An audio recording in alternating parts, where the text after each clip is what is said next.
राळेगावात मानवी तस्करीचा संशय प्रकार उघड. मंत्री डॉ. अशोक उईके ॲक्शन मोडमध्ये.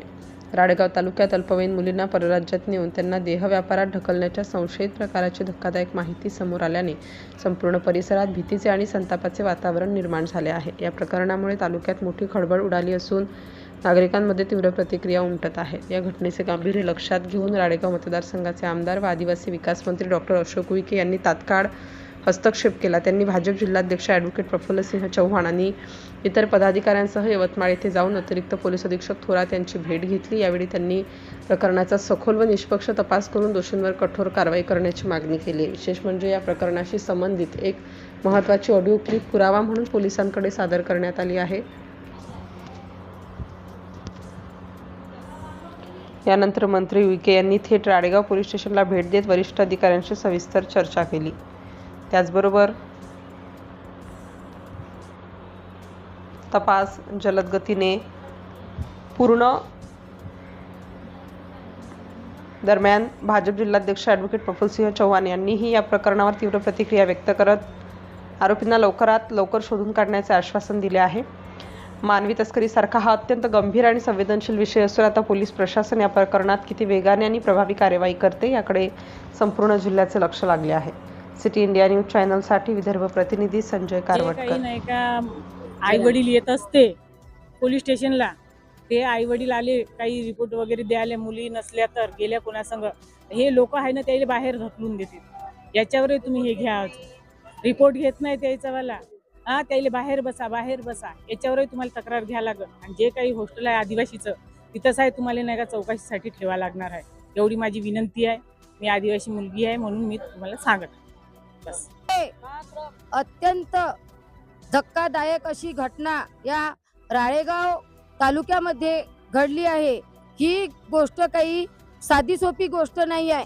आज एवढा मोठा आपण प्रश्न घेऊन आलो या पोलीस स्टेशनला. इथे आपल्याला न्याय मिळालाच पाहिजे आणि सर्वांचं मत आहे. आणि कोणाच्या एक दोघा लेकीबाईचा प्रश्न आहे, जनतेच्या सर्व मुलींचा, महिलांचा, सर्वांचा प्रश्न आहे आणि याला न्याय मिळालाच पाहिजे.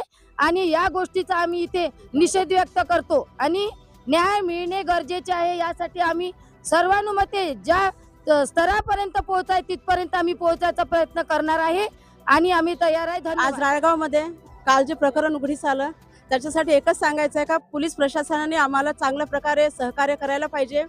कारण महिलांची जे मानसिकता आहे ते ढासत चालली आहे आणि जगामध्ये जे होऊन राहिलं आणि महाराष्ट्रात जे प्रकरण घडून राहिले त्याच्यासाठी आम्हाला एकच विनंती आहे का एकतर तुम्ही कायद्यानं जे चालू आहे ते प्रकार आम्हाला न्याय मिळवून द्या. आणि दुसरी गोष्ट अशी आहे का जे शाळा आहे आणि छोट्या छोट्या मुलींचे जे हायस्कूल आहेत, शाळा आणि हायस्कूल कॉलेज, तिथे जे पाणीपुरीवाले आहे आणि पानटपरीवाले आहे ते तिथून काढा, तुम्ही विनंती आहे. आणि जे हॉस्टेल आहे मुलींचे वसतिगृह, तिथं दारू पिणारे काही नवाढव्य लोक तिथं पडून राहतात. आणि राळेगावला पण असे दारूंचे खूप सारे प्रकार आलेले आहे का जे माणसं आहे की नाही दारू पिऊन पडून राहतात रस्त्यावर. पेट्रोलिंग वाढवा, मुलींच्या शाळांजवळ पेट्रोलिंग वाढवा. आणि त्याचसोबत जे शाळांचे शिक्षक आहेत त्यांनाही थोडेसे शिक्षण तुम्ही असे शिकवण धडे द्या की जेणेकरून मुलींची इज्जत सगळ्यांची एकसारखी असते. ती लहान असो मोठी असो, इथं कास्टचा काही विषय नाही. मातृशक्ती आणि महिला या काही खेळण्याच्या वस्तू नाही आहे. आणि त्या जर आपल्या ह्याच्यावर आल्या ना मग ते पूर्ण प्रकरण चेतून पडल. म्हणून आम्हाला एकच विनंती का तुम्ही लवकरात लवकर या प्रकरणाचा आम्हाला पाठपुरावा करून न्याय मिळवून द्यावे, ही विनंती. अतिशय वाईट असा प्रकार घडला. कधी बऱ्याच दिवसापासून घडत आहे पण त्याकडे दुर्लक्ष मात्र होत आहे. यामध्ये बऱ्याचसा कोणत्या आर्थिक बाजूनं म्हणजे बळी पडून त्यांच्या मागे लागत असेल किंवा फसवणुकीचं म्हणावं तर फसवणुकीपेक्षा या आपोआप जाणाऱ्या पुरी भरपूर आहे. आणि चौकात जे टार्गेट पोरं उभे राहतात, जसं हॉस्टेलजवळ तिथे एक मुत्रीघर आहे, तिथे परत म्हणजे लोकांची पानटपरी आहे आणि दारूचं दुकान आहे. हे जर तिथे असलं तर ते पाहते त्या खिडक्यामधून पाहताना आम्ही पाहिलं, तेव्हा तुम्ही त्याकडेही लक्ष द्यावं. आणि हे जे घडलेला प्रकार आहे या घडलेल्या प्रकाराच्या मागे एकाच व्यक्तीचा हात नसून बऱ्याचशा व्यक्ती गुंतलेल्या आहे. त्या व्यक्तीचा शोध घेऊन त्यांचं हे मुळापासून नष्ट करणं अतिशय आवश्यक आहे. आणि यासाठी हे एक म्हणजे यांचे काय काय ठिकाण आहे, कुठे कुठे राहते, कुठे बसते याचाही शोध घेणं अतिशय आवश्यक आहे.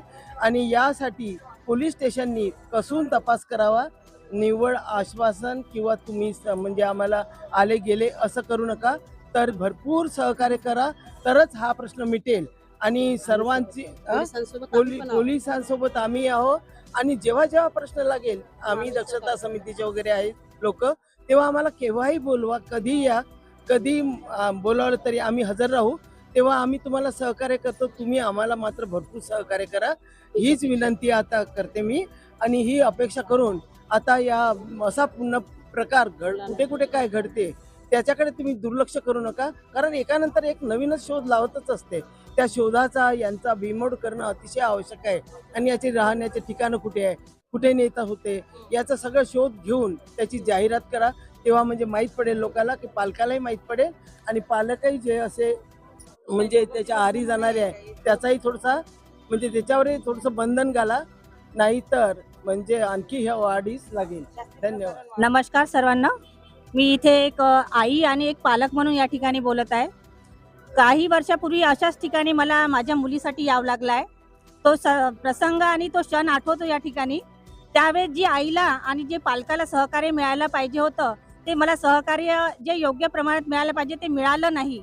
पण यावेळेस तरी असं काही घडू नको नाही. अशा या 34 मुलीच्या पालकांना हे सहकार्य अपेक्षित आहे. पोलीस डिपार्टमेंटकडून हे सहकार्य अपेक्षित आहे. त्या सज्ञान असो का सज्ञान नसो, त्या 18च्या वरच्याही असल्या किंवा खालच्याही असल्या तरी आम्हाला ते सहकार्य अपेक्षित आहे. एक पालक म्हणून, एक आई म्हणून आणि जेवढ्या सगळे पालक आहे त्या राळेगाव निवासी आहे त्यांना सगळ्यांना आम्हाला ते अपेक्षित आहे का हा जो असतो धक्का, हा एका कुटुंबाला खूप मोठा धक्का आहे. आणि हे या फक्त प्रेमाचा विचार केला जाते. या ठिकाणी हिंदू आणि मुस्लिम या ठिकाणी प्रेम हे नाही आहे. जिहादी फक्त टार्गेट केला जाते. कॅटेगरी वाईज त्याचं हे आहे. पालकांनी पण ह्या गोष्टी लक्षात घेतल्या पाहिजे. आणि माझं एकच म्हणणं आहे, सगळ्यांनी पालकांनी नागरिकांनी जागृत होण्याची खूप आवश्यकता आहे. त्याच्यामुळे सगळ्यांना मला पालकांना विनंती आहे की सगळ्यांनी जागृत व्हावं आणि मुलींना पण मला या ठिकाणी जागृत करायचं आहे. दुसरी गोष्ट मला एकच सांगायची आहे की या ठिकाणी एकच व्यक्ती या ठिकाणी नाही आहे, तर या ठिकाणी अन्य व्यक्ती पण सहभागी आहे. तर एकाच व्यक्तीला आपल्याला इथे अटक करायची नाही आहे किंवा त्याला शिक्षा द्यायची नाही. त्याचे जेवढे काही सहकारी आहे, जे मग ते हिंदू असले तरी चालेल, पण त्यांना त्याच्यात सहभागी करून घेऊन त्यांना शिक्षा देणं हे फार काळाची गरज झाली आहे. तेव्हाच कुठे मातृशक्ती जागृत झाली असं आम्ही समजू. मातृशक्तीचा विजय असो, विजय असो. पीडित मुलींसोबत आमचा सहकार्य आहे. तिच्या पालकांना पण आम्ही सहकार्य देऊ. त्यांचं मनोबल वाढवण्यासाठी पूर्णपणे सगळं काही आम्ही सहकार्य करणार आहोत. धन्यवाद.